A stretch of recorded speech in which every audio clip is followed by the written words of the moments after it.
खोया खोया चांद। हेलो फ्रेंड्स, क्या आपने कभी दूर क्षितिज पर फैला सतरंगी इंद्रधनुष का दर्शन किया है? यदि किया है तो आपने गौर फरमाया होगा कि वह कितना आकर्षक एवं मनोहारी होता है। निश्चित ही प्रकृति समय समय पर अपने सौंदर्य से रूबरू कराते आई है और यह संदेश देते आई है कि यह दुनिया किसी एक रंग से खूबसूरत नहीं दिख सकती। इसके लिए सभी रंगों का समान महत्व है। पर सवाल है कि क्या हम इन संदेशों और संकेतों को कितना समझ पाते हैं एवं इस पर कितना अमल कर पाते हैं ताकि ये दुनिया बेमिसाल और नायाब बन सके। तो आइए इस पर विचारते हैं। हेलो दोस्तों, मैं चंद्रा सिंह आप सबके चैनल KKC यानी खोया खोया चांद में आप सभी का बहुत बहुत स्वागत करती हूँ।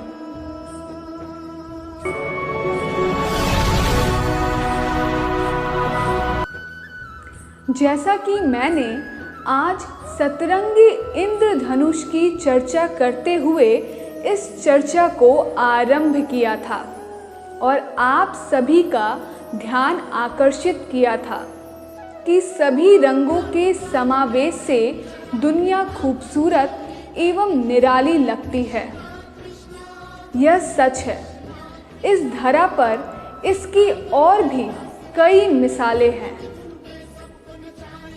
वह बाग हो या उपवन, जहाँ रंग बिरंगे फूल अपनी कोमलता एवं सुकुमारता से सभी के दिल में अपनी जगह बना लेते हैं, उसी प्रकार उन बाग बगीचों में उन्मुक्त विचरण करती कई रंगों से सजी सवरी तितलियाँ किसका दिल नहीं जीत लेती। वैसे ही प्रायः सुबह शाम आसमान में चहचहाती और कभी कभी वृक्षों, झाड़ियों तथा छत की मुंडेरों पर खेलती रंग बिरंगी चिड़ियाँ, जो अनेकों रंग रूप आकार एवं प्रकार की होती हैं, उनकी भिन्न भिन्न प्रकार की दिलकश आवाज़ें इस संसार की छटा में चार चांद लगा देती हैं। इस जगत में मिलने वाले भिन्न भिन्न प्रकार के जीव जंतु, चाहे वो हमारे आसपास रहते हो या घने जंगलों में निवास करते हो, कितने प्यारे और आकर्षक होते हैं। थल हो या जल, जहाँ कहीं भी हम नज़र दौड़ाएं, सभी जगह अनेक रूपता का दर्शन होता है।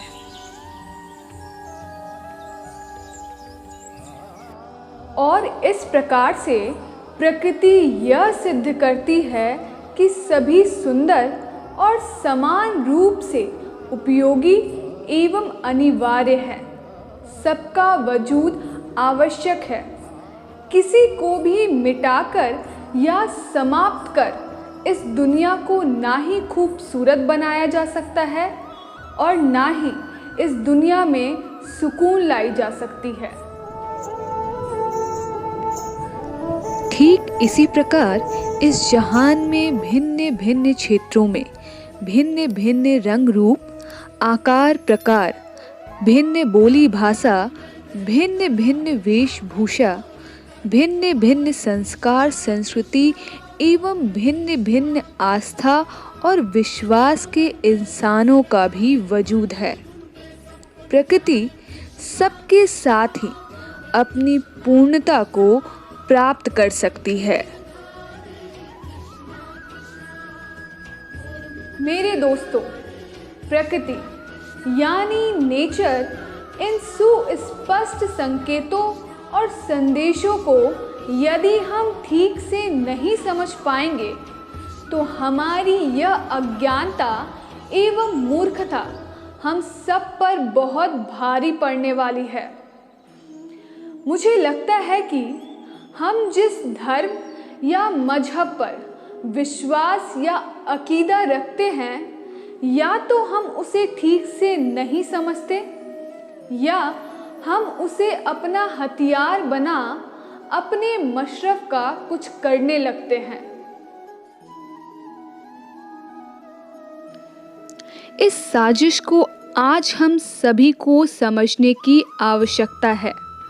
मैं पूछना चाहती हूँ कि जब हम अपने अकीदे के अनुसार यह कहते हैं कि ये पूरी कायनात खुदा की बनाई है, तो इस प्रकार इस कायनात में बसने वाला या पैदा होने वाला हर इंसान खुदा की औलाद हुआ ना? तो फिर हम कैसे खुद को तो खुदा का बंदा कहते हैं और किसी और को काफिर कह उसे समाप्त करने की मनसा रखते हैं? ये सरासर गलत है और इसे खुदा का आदेश बता किसी को भी मौत देना खुदा की ही नाफरमानी करना है।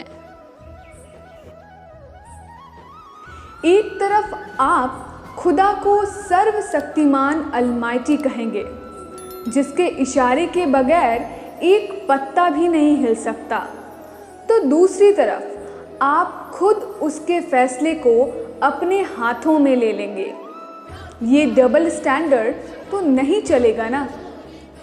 यह समझने की बात है, यदि कोई बंदा खुदा के फरमान के खिलाफ जाता है तो खुदा खुद उसे उसकी सज़ा दे देगा।